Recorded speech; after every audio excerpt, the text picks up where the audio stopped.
X gonna give it to you. What is going on, All Terrain Nation? I feel like I'm in this wacky world where we're in the early 2000s. We got the Vans Warp Tour going on, and all the fun stuff is happening. And Nickelback. Never. Whoa! I'm sorry, no Nickelback. But anyways, what's going on, All Terrain Nation? Today we're here to discuss the Nissan Xterra has been officially said, hey, it's coming back. Now, we don't know a lot of details about what it is going to look like, what's going to be under the hood, but we can confirm that, yes, Nissan has said in to their dealers, it's coming back for a 2028 model year. And I, for one, am pretty damn excited by it because, well, you guys, if you don't know, I have a good history with the Nissan Xterra because I owned 3 or 4 of these things.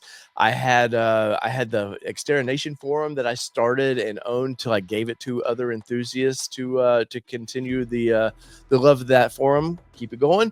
And well, past that, I've had the National Nissan Xterra meet that I started and ran for 10 years, something like that, which turned into Windrock, another Nissan off-road event. And I have a lot of connection to that truck, and I just love it, man. And I would like to see one in the driveway, put her next to their old Ford Bronco back there, and see how it would compare. But we're going to have to wait for a while. And 2028 model year means, well, we'll probably see it late 2027, but there's details to talk about.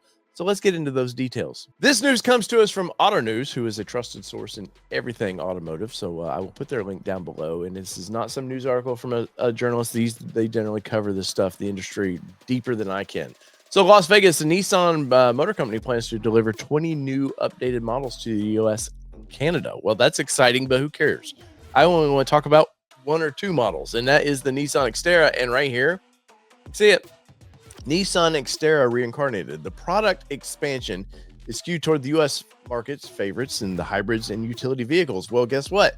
That means Nissan told dealers, says it right there, at the meeting, they're going to get a rugged, off-road, affordable SUV. Now, I like to say rugged because with Nissan, we really don't know. Their Gen 1 version of this thing was just a little beast. Gen 2 was a very good truck as well, improved from the Generation 1, but where are we at with Nissan right now? I don't know. I'm a little on shaky ground with what they do. So it will be on sale in 2028. So which means it would be probably a 28, come out maybe fall of 27. Fingers crossed. But it will be badged the Xterra, and this says short-lived nameplate, which I'm going to argue with that because it was not a short-lived nameplate. I don't think 15 years is shortened for a short-named nameplate by any means, but it says that resonated with consumers and helped Nissan avoid bankruptcy at the turn of the millennia, which is very true. It was a first year, man. The sales of Xterra took off like crazy. And here is your Gen 2 Xterra. This was I would say it's a pre-9 because they're calling it off-road trim, which now is known as the Pro 4X. And, little bunny ears or whatever you want to call them, the Mickey Mouse ears and all that.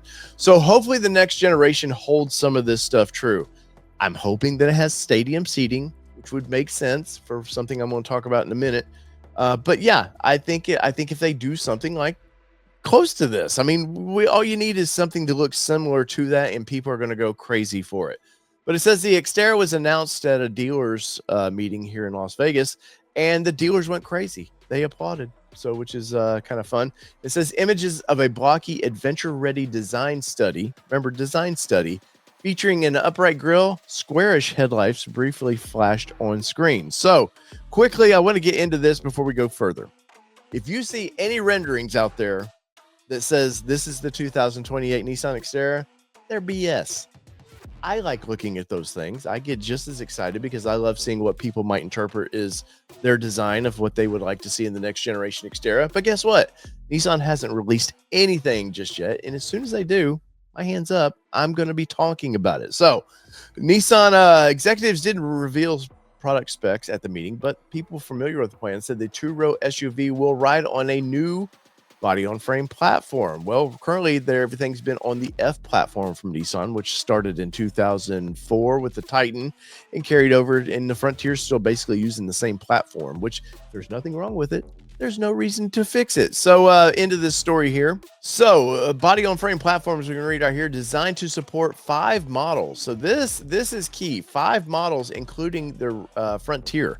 Now, got 5 fingers up here. Let's talk about this real quick. What could those 5 models be? So Xterra, Frontier.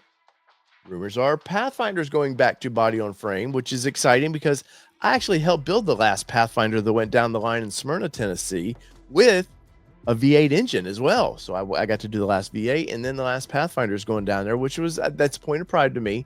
Even though the current Pathfinder sells quite well, going back a little more rugged might actually be really good for the brand. But that's 3. But if Pathfinder's going down that path, QX60 is probably going to follow it. So is Infinity going to get into the off-road game ever so slightly? I'm sure they'll dip their toes in it somehow. But that leaves a little pinky here. This little piggy did not go to market just yet because, well, what else did I say was built on the platforms? A Titan. Now, this is crazy. Hold your beers on this one. Don't spit out your drinks just yet. I can see a world where Nissan brings back a full-size pickup truck. There's a lot of money to be made in that segment. And, well, we do know the Titan. The first generation did all right. The second generation was just too much of a mixed bag of every other manufacturer shoved into one thing. Just Nissan didn't have confidence in what they were going to do with it, and well, it suffered. But I do see a world where Nissan could bring back a full-size pickup truck. Now, I'm speculating, remember.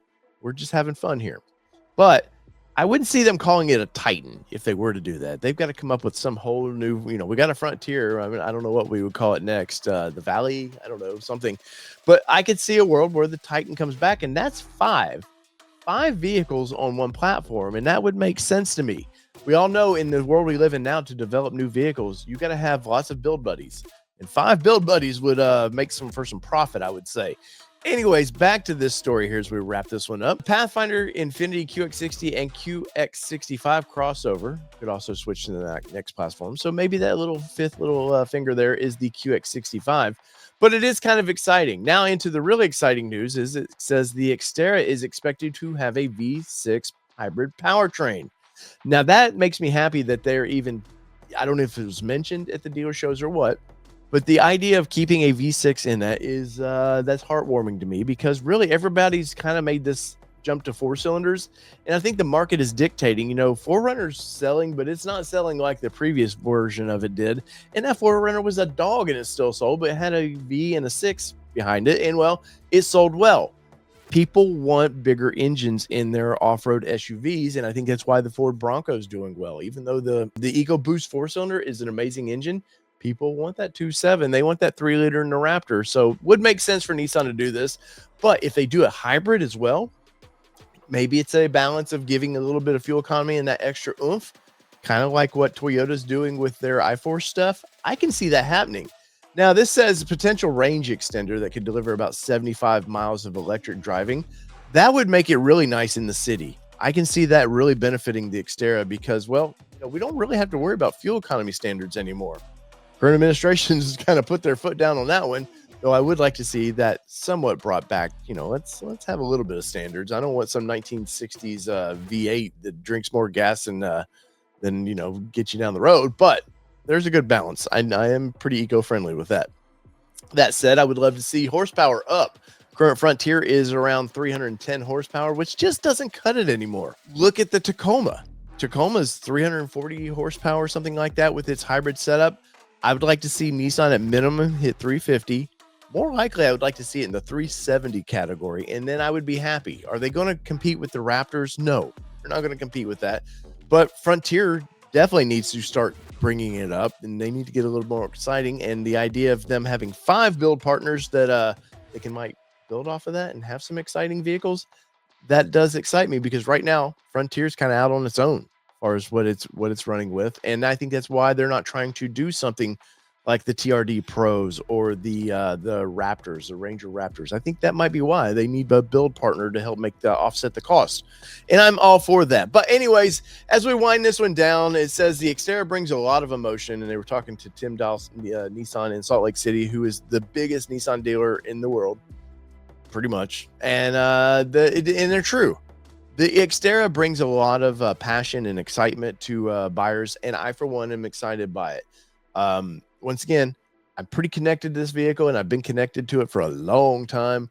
I loved when I built them at working for the Smyrna plant, and it just makes me happy to hear news, positive news about the Xterra coming from Nissan officially. So in the comments below, where are you at? Did you own an Xterra? And if you did, let me know in the comments below. Which model did you have, and what aftermarket parts did you ever throw on that thing? What companies did you use? And that's the next thing. If Xterra's coming back, I know our friends down at Z1 Off-Road, they're going to be really, really excited by that, and maybe a few others. So whether it be two-wheel drive, four-wheel drive, or these badass Nissan Xterras that I've driven and want to drive again, it's been your All Terrain Nation. I'm your host, David Boyd. We're out. Peace, everybody. Love y'all.